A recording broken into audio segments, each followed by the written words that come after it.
दोस्तों, आपने हमेशा सुना होगा कि काला जादू से बुलाई हुई चीजें कभी खुद से वापस नहीं जाती। आप उन्हें बुला तो लेते हो, लेकिन आप उन्हें भेज नहीं सकते। काले रंग के कपड़े, लाल आंखें, सब कुछ इसी काले जादू से शुरू होता है। दोस्तों, लालच ने इंसान को एक हैवान बना दिया। लालच हमेशा हमने सुना है एक बहुत बुरी चीज है। दोस्तों, लालच में रजनी ने सिर्फ एक बलि दी थी, लेकिन उसके बदले उसकी पूरी जिंदगी इस जादू की वजह से तबाह भी हो गई। तो दोस्तों, कहानी शुरू करने से पहले अगर आपको ऐसी ही हॉरर, मिस्टीरियस और रियल इंसिडेंट्स पसंद आते हैं तो चैनल को सब्सक्राइब जरूर कीजिए। यहाँ की हर एक कहानी में आपको मिलता है एक डर, एक राज और एक खौफनाक साया। तो चलिए दोस्तों, अब ये कहानी शुरू होती है। ये कहानी है रजनी की, जो कि पढ़ने में तो काफी होशियार थी, लेकिन उसके घर की जो फाइनेंशियल कंडीशन थी वो ज्यादा खास नहीं थी। रजनी करना तो बहुत कुछ चाहती थी, लेकिन अपने फादर की जो कंडीशन थी, उसके घर की जो फाइनेंशियल कंडीशन थी, उसको देखकर वो कुछ भी नहीं कर पा रही थी और इस सब से ना वो बहुत ज्यादा टूट चुकी थी। कुछ बच्चे होते हैं ना जो पढ़ाई में बहुत अच्छे होते हैं और कुछ करना चाहते हैं, लेकिन रजनी के साथ वो करना बहुत कुछ चाहती थी, पढ़ाई में भी बहुत अच्छी थी, लेकिन वो जॉब नहीं करना चाहती थी। आप समझ सकते हैं कि कोई बच्चा किसी चीज में अच्छा है बट उस फील्ड में वो आगे नहीं बढ़ना चाहता, मतलब वो जॉब नहीं करना चाहती थी। उसके अलावा वो कुछ ऐसा करना चाहती थी जिससे कि वो जल्द से जल्द और ज्यादा से ज्यादा पैसा कमा सके और अपने घर के हालात सही कर सके। आपने हमेशा सुना होगा कि लालच जो चीज होती है ना, वो हमेशा लोगों को गलत रास्ते पर लेकर जाती है। इसके साथ भी कुछ ऐसा ही हुआ। इसने अपने फादर को बोला कि इसे आगे कुछ करना है। इसके फादर ने बोला, बेटा मेरे पास इतना पैसा नहीं है कि मैं तुम्हें कोई बिजनेस चलवा सकूं या कुछ ऐसी चीजें करवा सकूं जिससे तुम जो चाहती हो वो तुम्हारी तमन्ना पूरी हो सके। मैं सिर्फ इतना ही कर सकता हूं कि मैं तुम्हें सिर्फ पढ़ा सकता हूं, वो भी मैं तुम्हें किसी अच्छे स्कूल में नहीं पढ़ा सकता। तुम जिस स्कूल से पढ़ाई कर रही हो सिर्फ उसी स्कूल से मैं तुम्हें पढ़ाई करवा सकता हूँ। रजनी ये बात बहुत अच्छे से समझ रही थी और वो इसमें अपने फादर की कोई गलती भी नहीं मान रही थी, क्योंकि वो उसने बचपन से देखा था कि उसके जो फादर थे बहुत ज्यादा मेहनत करते थे। उन्होंने बहुत मेहनत करी, लेकिन उतना पैसा नहीं कमा पाए कि अपने घर के जो हालात हैं उनको सुधार पाते। ये सब रजनी बचपन से देखती आ रही थी। रजनी ने अपना स्कूल खत्म किया और उसके बाद उसने बोला कि वो पहाड़ों में जाना चाहती है, वहां वो कुछ करना चाहती है। उसके फादर ने बोला, वहां तुम क्या करोगी, इससे अच्छा तुम यहीं कहीं जॉब ढूंढो और एक अच्छी सी जॉब करो ताकि हमारी भी मदद हो पाए और तुम भी आगे कुछ कर पाओ। रजनी इस बात से बिल्कुल खिलाफ थी और इसको लेकर दोनों बाप बेटी के अंदर थोड़ी सी तानाकशी सी हो गई। दोनों में झगड़ा हुआ और रजनी ने उसी रात को घर छोड़ दिया। घर छोड़कर वो निकल गई पहाड़ों में। घर से कुछ पैसे वगैरह लेकर गई थी और पहुंच जाती है हिमाचल। रजनी पहुंच जाती है हिमाचल के गांव मलाड़ा में। ट्रैकिंग करना उसको बचपन से पसंद था। जब वो मलाड़ा पहुंची तो वो वहां भटक रही थी। उसको कोई भी नॉलेज नहीं थी उस जगह के बारे में, लेकिन वो इधर उधर भटक रही थी। उसको उम्मीद थी कि उसे कुछ काम मिल जाए, छोटा मोटा कुछ काम करे और अपना आगे जो वो करना चाहती थी उसको कर पाए, लेकिन ऐसा नहीं हुआ। एक दो दिन तक ऐसे ही चलता रहा। उसने रास्ते में ही, रोड पर ही अपनी रातें गुजारी। आखिरकार उसे एक बूढ़ी दादी मिली। वो उसे अपने घर लेके गई और वो जो दादी थी वो अपने घर पर अकेली रहती थी। ये जो रास्ता था रजनी के लिए बहुत आसान था।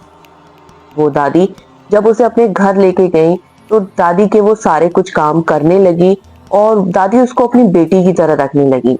दोनों के बीच में बिल्कुल सब कुछ सही चल रहा था। वो दिन भर सारे काम करती थी और उसे जहां भी घूमना फिरना होता था वो सब कुछ करती थी। एक दिन वो अचानक से निकल जाती है ट्रैकिंग करने के लिए। उसे ट्रैकिंग बहुत ज्यादा पसंद थी और जब वो ट्रैकिंग कर रही थी तो वहीं रास्ते में उसकी मुलाकात होती है वैशाली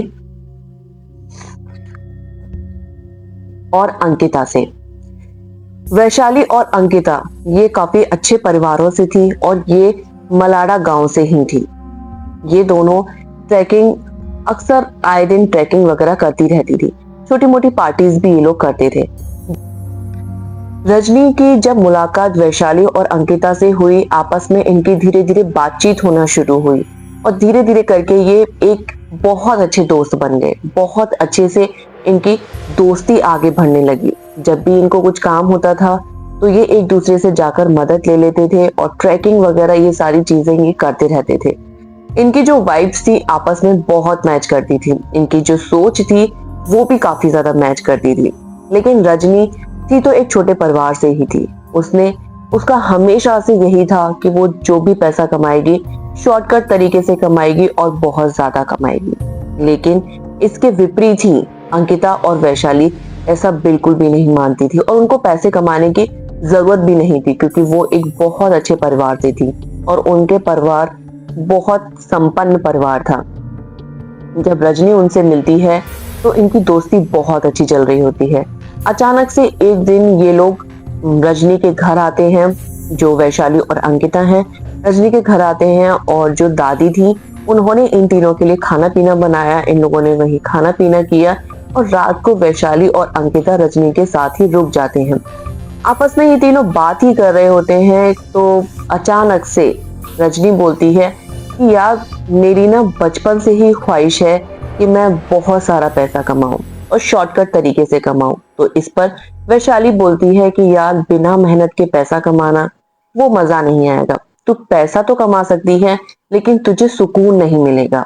मैं तो तेरे को यही बोलूंगी तेरी दोस्त होने के नाते कि तू मेहनत कर और फिर पैसा कमा। लेकिन रजनी इस बात के बिल्कुल खिलाफ थी। उसको लगता था कि उसके फादर ने बहुत मेहनत करी है फिर भी वो पैसा नहीं कमा पाए, तो वो पूरी जिंदगी मेहनत करेगी तब भी वो पैसा नहीं कमा पाएगी। अंकिता ने भी सेम बात रजनी से कही जो वैशाली ने कही और ये तीनों इसी चीज पर बहस करने लगे।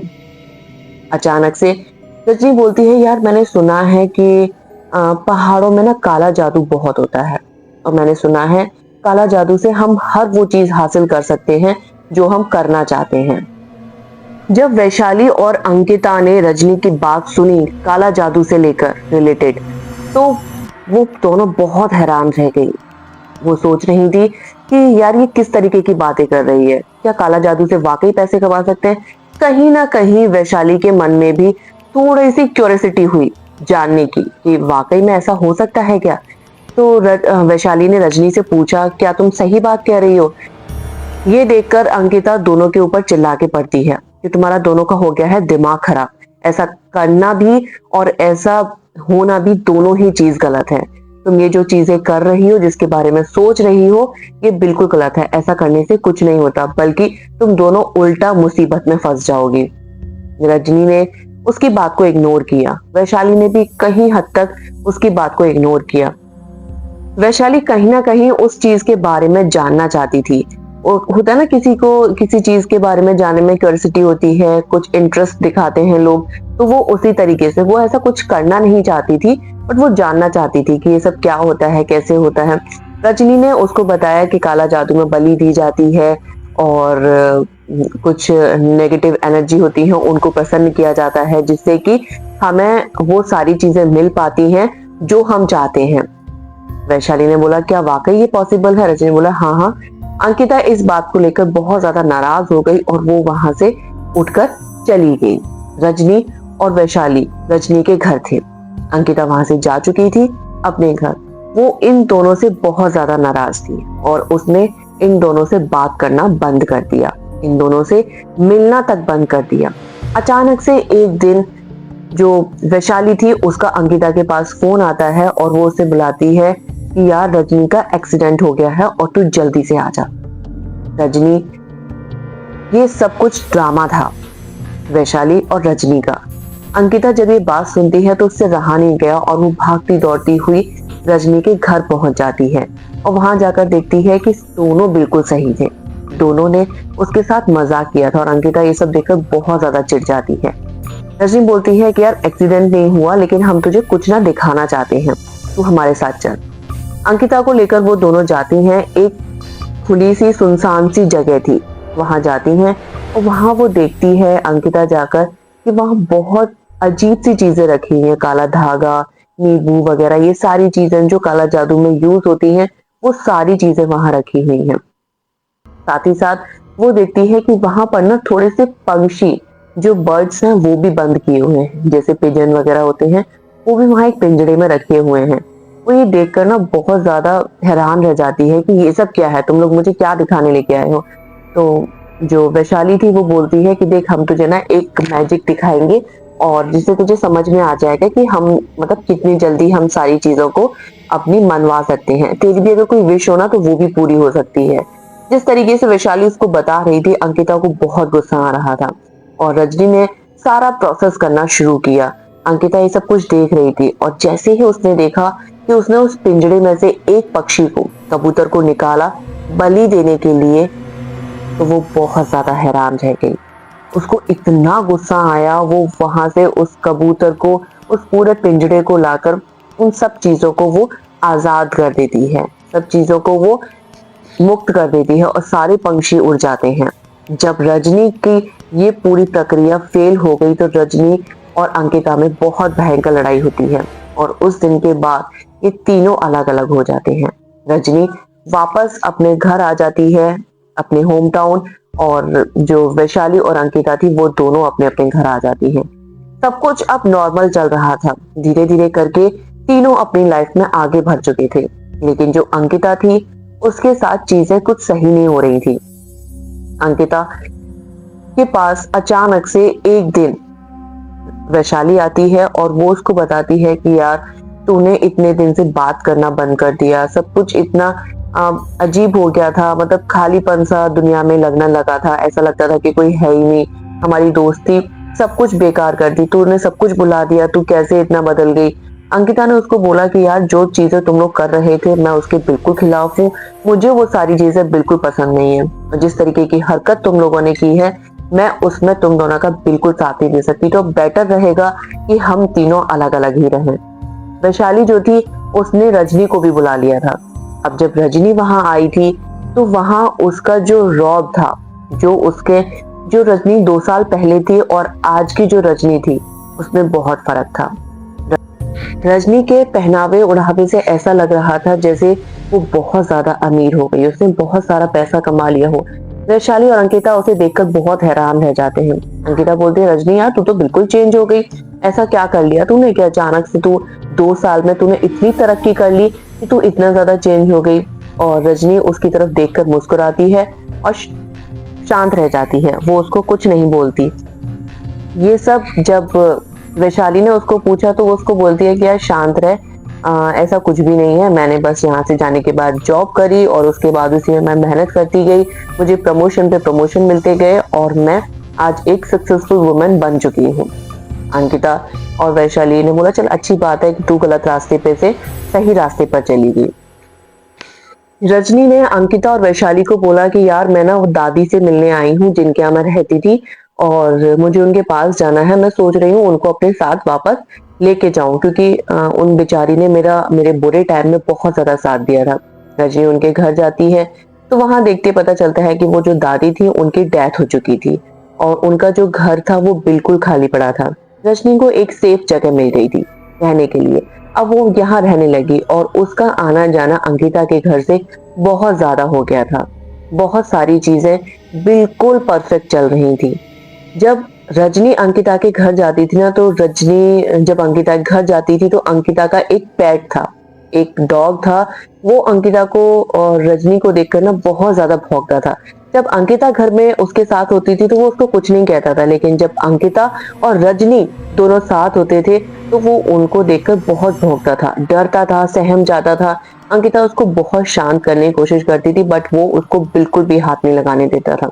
उसका ये बिहेवियर अंकिता को बहुत ज्यादा परेशान कर रहा था, लेकिन रजनी का उसके घर आना जाना बहुत ज्यादा हो गया था। उसकी अंकिता की जो मदर थी उनके साथ बैठना उठना बहुत ज्यादा हो गया था, वो उनसे बहुत ज्यादा घुलने मिलने लगी थी। इतना अच्छी बॉन्डिंग रजनी और अंकिता की नहीं थी जितनी अच्छी बॉन्डिंग अंकिता की मदर और रजनी की थी। अंकिता को ये सारी चीजें ना थोड़ी सी अजीब लगती थी कि जो रजनी है वो मुझसे इतनी ज्यादा बात नहीं करती जितनी ज्यादा बात वो मेरी मदर से करती है। और ऐसा क्यों? वो काफी कुछ सोचती थी, फिर सोच रही कि हो सकता है कि वो अपना प्यार मानती है जिस वजह से वो मेरी मम्मी से इतनी अटैच है। अब जो अंकिता का जो भाई था उसकी तबीयत रजनी के जाने से ना खराब होने लगी थी। धीरे धीरे उसकी तबीयत बहुत ज्यादा खराब होती चली गई, बहुत परेशान होने लगे। उन लोगों ने उसके टेस्ट वगैरह कराए, सब रिपोर्ट्स नॉर्मल आई।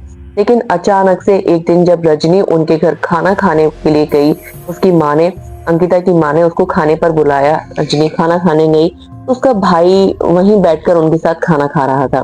खाना खाते खाते अचानक से उसको वॉमिटिंग होती है, खून की उल्टियां जिसमें ब्लड आ रहा था। वो लोग उसको फटाफट से लेके हॉस्पिटल जाते हैं, वहां उसके और टेस्ट वगैरह होते हैं और पता चलता है कि उसको एक सीवियर बीमारी है जिसका इलाज पॉसिबल नहीं है। वो लोग उसको बोलते हैं कि आप एक काम करो, यहाँ तो ये कैसे भी करके जो सिचुएशन है उसको कंट्रोल नहीं किया जा सकता, आप इसको लेके मुंबई चले जाइए, वहां इसका जो इलाज है वो बहुत अच्छे से हो जाएगा। या आप एक काम कर सकते हैं, आप दिल्ली भी जा सकते हैं जहां उसको बहुत अच्छा ट्रीटमेंट मिल जाएगा। इन लोगों ने डिसाइड किया कि हम एक काम करते हैं, हम लोग मुंबई चलते हैं।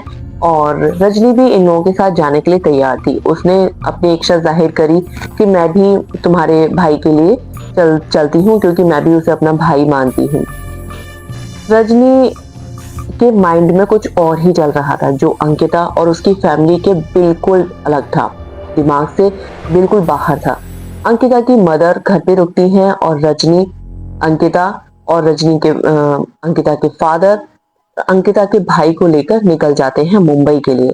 अब रजनी को ले जाना इसलिए भी ज्यादा जरूरी अंकिता ने समझा क्योंकि उसके पास थोड़ा पैसा वैसा था, जान पहचान थी, तो वो उसके साथ लेके गई। वहां जाके उसका ट्रीटमेंट शुरू हुआ, थोड़ी सी हालत उसकी बेटर हुई, फिर उसको वो घर लेके आए।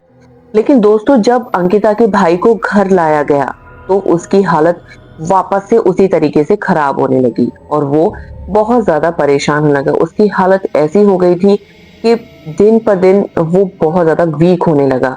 और ये सब चीजें जब हो रही थी ना तो इसको लेकर अंकिता बहुत ज्यादा परेशान थी। लेकिन रजनी का उसके घर आना जाना अभी भी कम नहीं हो रहा था और वो आती थी लेकिन उसके फेस पर थोड़ी बहुत टेंशन। अब हमको दिखता है ना कि हम किसी के घर जा रहे हैं, कोई बीमार है, तो थोड़ा सा हमारा जो बिहेवियर है वो चेंज होता है। वो थोड़ा सा ऐसा लगता है कि हाँ भाई हमें भी किसी को भी ऐसा लगता है जैसे हमें बहुत ज्यादा बुरा लग रहा है या कुछ, मतलब एक इंसानियत नाम की चीज तो होती ही है। लेकिन वो रजनी के साथ नहीं थी। वो जाती थी, वो उसी तरीके से खिलखिलाती थी, हंसती थी, बातें करती थी। ये सब देख के ना अंकिता को बहुत जलन होती थी, बहुत चिड़न मचती थी कि उसका भाई इतना बीमार है और उसकी दोस्त, जो उसकी इतनी अच्छी दोस्त है, वो हंस रही है, वो मुस्कुरा रही है। ऐसा कैसे हो सकता है? अचानक से एक दिन उसकी हालत बहुत ज्यादा खराब हुई। अंकिता के भाई को वापस से वही एक हॉस्पिटल लेके जाया गया। वहां उसे उल्टियां हुई और उस उल्टी में मांस के पीसेस निकले, कबूतरों के पंख निकले। ये सब देखकर अंकिता बहुत ज्यादा हैरान रह गई, साथ ही साथ डॉक्टर्स भी हैरान कि क्या आपके भाई नॉन वेजिटेरियन है और ये सारी चीजें क्या है, इनकी वॉमिटिंग में से ऐसी चीजें क्यों निकल रही हैं? अंकिता ने बोला कि हम बिल्कुल प्योर वेजिटेरियन हैं और ये सब क्या हो रहा है मेरी खुद समझ से बाहर है। अंकिता ये सारी चीजें, सारी बातें अपनी फैमिली को बताती है और अंकिता के फादर मदर ये सारी बातें उनके जो कुल गुरु थे उनके पास जाकर उनको बताते हैं। वो बताते हैं कि इस पर किसी ने काला जादू किया है और जिसने भी किया है वो तुम्हारे बहुत क्लोज है, वो बहुत खास है। तुम एक काम करो, एक दिन की पूजा होती है उसे रखो और कोशिश करना कि तुम्हारे घर अभी जिन जिन लोगों का आना जाना है, जो जो लोग तुम्हारे आसपास हैं, उन सबको बुलाया जाए। उन्होंने ऐसा ही किया। उस पूजा में रजनी को भी बुलाया गया लेकिन रजनी उस पूजा में नहीं आई और ये बात अंकिता को बहुत ज्यादा खटक रही थी। उसके भाई को बार बार वॉमिटिंग हो रही थी और पूजा चले जा रही थी लेकिन उसकी हालत जो थी ना अब वो थोड़ा सा सुधार होने लगा था। जैसे जैसे पूजा खत्म होने की ओर थी, वैसे वैसे उसकी जो हालत थी वो काफी ज्यादा सही होती जा रही थी। पूजा पाठ चल रही थी और सब कुछ देखने से पता चल रहा था कि अंकिता का जो भाई है उसकी जो हालत है काफी हद तक सही होती जा रही है। और ये सारी चीजें जब अंकिता के जो भाई था उसने जो कपड़े पहन रखे थे ना, उसके कपड़ों की पॉकेट जो थी उसमें से कबूतरों के पंख और जो मुर्गा होता है ना उसके पंख, ये सारे बर्ड्स के जो पंख थे वो निकल रहे थे। वो कैसे निकल रहे थे, ये देखकर अंकिता की फैमिली पूरी की पूरी हैरान थी, क्योंकि उनके घर में भी कोई पेट नहीं था ऐसा, कोई बर्ड नहीं थी, कोई आसपास भी ऐसा नहीं था कि किसी के पंख वगैरह उड़ के आ जाए, लेकिन वो सारी चीजें प्रॉपर उसकी पॉकेट से निकल रहे थे, जो कि ऐसा लग रहा था देखकर कि वो थोड़े बहुत जले हुए हैं, उनके ऊपर ना सिंदूर वगैरह लगा हुआ है। ये देखकर सब लोग बहुत ज्यादा हैरान थे। जब कुलगुरु ये सारी पूजा पाठ कर रहे थे तो अचानक से अंकिता का जो पेट था, जो डॉग था, उसकी हालत बहुत ज्यादा खराब हो जाती है और मंत्रों के जाप से उसकी आंखें एकदम वाइट होने लग जाती हैं और वाइट होने के साथ साथ धीरे धीरे उसकी जान वही निकल जाती है। लेकिन उसकी जो मौत थी ना बहुत अतरंगी थी। उसके मुंह से बहुत सारा ब्लड आ रहा था, जैसे कि मानो उसके ऊपर भी किसी ने काला जादू किया हो। कहते हैं ना कि ये जो जानवर होते हैं ये किसी भी नेगेटिव एनर्जी को सबसे पहले अपने ऊपर ले लेते हैं। वही सारी चीजें अंकिता के डॉग के साथ भी हुई थी। उसने बहुत सफर किया लेकिन अंत में वो भी मारा गया। अब अंकिता का भाई, जिसके लिए पूजा पाठ हो रही थी, धीरे धीरे वो रिकवर कर रहा था। और अब कहीं ना कहीं अंकिता को ये सारी चीजें समझ आ रही थी कि उनके घर में रजनी का बहुत ज्यादा आना जाना है और उसी की वजह से ये शायद सारी चीजें हो रही हैं। जब अंकिता का भाई, ये सारी पूजा समाप्त हुई, अंकिता ने अपने भाई से बात करी तो उससे पूछा गया तो उसने बताया कि रजनी दीदी आती तो थी और मेरे पास में ये सारी चीजें मेरे कपड़ों में डाल कर जाती थी, लेकिन मुझे इतना होश नहीं रहता था कि मैं उनको कुछ पूछ पाऊं, कुछ बोल पाऊं, क्योंकि मैं उनको बहुत ट्रस्ट करता था। मैं उनको आपकी तरह ही मानता था। फिर रजनी को बुलाया गया, रजनी आई और उससे पूछा गया, लेकिन उसने किसी बात का कोई जवाब नहीं दिया और वो वहां से फटाफट से निकल जाती है। अंकिता उसका पीछा करती है लेकिन वो उसको पकड़ नहीं पाती। फिर जो वैशाली थी, जो उनकी फ्रेंड थी वैशाली, उसको बुलाया जाता है, उसके घर जाया जाता है, उससे बात की जाती है और वो बताते हैं, उसने जो बात बताई वो हैरान करने वाली थी। उसने बताया कि रजनी के पास जो इतना पैसा आया है, जो उसने इतनी तरक्की की है ना, वो उसने मेहनत नहीं करी, वो ऐसे ही उसने जानवरों की, चिड़ियाओं की बलि दी है, काला जादू किया है, जिसकी वजह से उसके पास इतना पैसा आया। और जब ये बात मुझे पता चली, मैं रजनी से बहुत दूर हो गई और मैं तुम्हें भी ये सारी चीजें बताना चाहती थी, लेकिन रजनी ने मुझे ब्लैकमेल किया था कि अगर मैंने ये सारी बातें तुम्हें बताई तो वो मेरे ऊपर भी काला जादू कर देगी, इसलिए मैंने तुम दोनों से कांटेक्ट बिल्कुल खत्म कर दिया था। ये सारी बातें बताने के बाद वैशाली वहां से चली जाती है। अब जो कुल गुरु थे इनके, उनके पास ये लोग वापस जाते हैं, उनसे इसका समाधान पूछते हैं और सारी बातें जानने की कोशिश करते हैं कि ऐसा क्यों हुआ, उसने क्यों किया और क्या ऐसा है जिसकी वजह से अभी तक हमारा जो बेटा है, मेरा जो भाई है, वो सही नहीं हो रहा है। ये सारे लोग बैठे थे तो वो कुल गुरु बताते हैं कि ये जहां से भी इसने वो जो पक्षी जो पिंजड़े में कैद थे, इसने आजाद किए थे, ये उसी जगह पे जाए अपने भाई को लेकर और वहां पर इसको ना वॉमिटिंग होना बहुत ज्यादा जरूरी है। एक बार वो खून की उल्टियां हो, अगर ना भी हो तो इसके कपड़ों में जो पंख जो निकले हैं इनको सबको ले जाके ये उसी जगह पे डाल कर आए और ये लड़का भी इसके साथ जाना चाहिए, मतलब जो अंकिता का भाई है वो अंकिता के साथ जाना चाहिए। जिस दिन तूने ये सारी चीजें करी थी उसी दिन से वो जो नेगेटिव एनर्जी थी तेरे पीछे लग गई थी तुझे बर्बाद करने के लिए।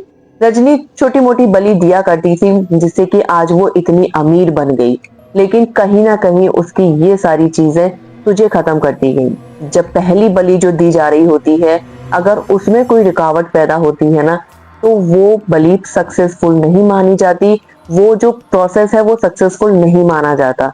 इसलिए वो जो एंटिटी थी वो बलि चाहती थी, जो कबूतर था उसकी बलि चाहती थी, जो कि तूने आजाद किया था।